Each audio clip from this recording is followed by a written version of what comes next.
तो हम आज एक ऐसे बारे में बात करना चाहते हैं जिसके बारे में आप भी बहुत सारे न्यूज़ अभी सुन रहे हैं, जैसे कि जो अभी शादी हुआ है राजा रघुवंशी और सोनम रघुवंशी, ये आप सुन ही रहे हैं। जो कि उन लोग शादी के बाद तुरंत हनीमून पे जाते हैं और उसमें वो अपने हस्बैंड को ही किसी के द्वारा, अपने एक्स के द्वारा मरवा देती है और खुद लापता हो जाती है। अभी ये भी कहने में आ रहा है, ये भी सुनने में आ रहा है कि वो बोल रही है कि किडनैप किया गया था, अगवा किया गया था।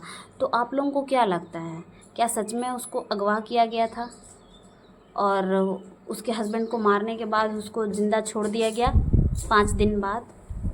ये क्या सच लग रहा है? और जहाँ तक कि बहुत सारा न्यूज़ में ये भी दिखा रहा है कि उसका कोई ऑफिस का ही कलीग था जिससे उसके बहुत सारे रिकॉर्ड्स भी सामने आए हैं। तो ये सब सुनने के बाद भी लग रहा है कि उसको अगवा किया गया था। कोई कितना झूठ बोल सकता है और कोई कैसे किसी के बेटे को मार सकता है शादी के तुरंत बाद?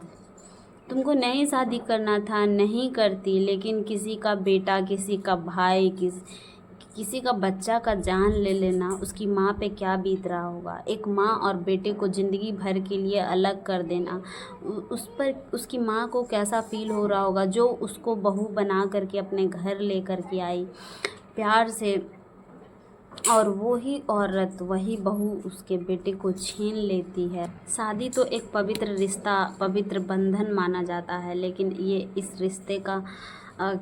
रिश्ते को क्या नाम देंगे आप लोग?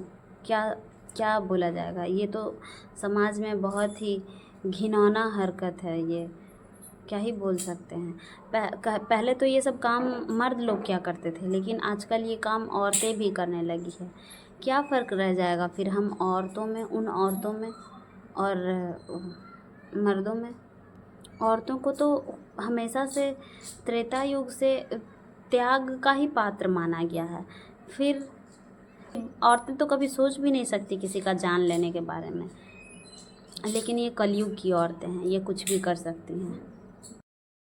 हम तो यही कहना चाहते हैं कि ये जो किसी का मर्डर हुआ है, एक किसी का मर्डर नहीं, एक प्यार का, एक विश्वास का, एक शादी का, एक बंधन का मर्डर हुआ है, जिसमें बहुत दिन तक लोग डरते रहेंगे अरेंज मैरिज करने के लिए। अब पहले लोग लव मैरिज करने से डरते थे, अब अरेंज मैरिज से डरेंगे। और आजकल तो किसी मैरिजेस में विश्वास नहीं रह गया। बहुत सारे लोग तो लव मैरिज करके भी ये सब हरकतें करते हैं। बहुत सारे लोग कहते हैं कि लड़की अनपढ़ थी, गंवार थी, इसलिए ऐसा की। यहाँ पर तो लड़की पढ़ी लिखी, जॉब करने वाली थी, फिर ऐसे कैसे करती? यहाँ तो किसी चीज़ की कमी नहीं थी। तो समझ में नहीं आता है कि किस चीज़ की कमी थी। क्या शिक्षा की कमी थी या संस्कार की कमी थी? शिक्षा भी उसको पूरी तरीके से दिया गया था। एक लड़की जब जॉब कर रही है तो पूरे तरीके से शिक्षित है, तभी जॉब कर रही है।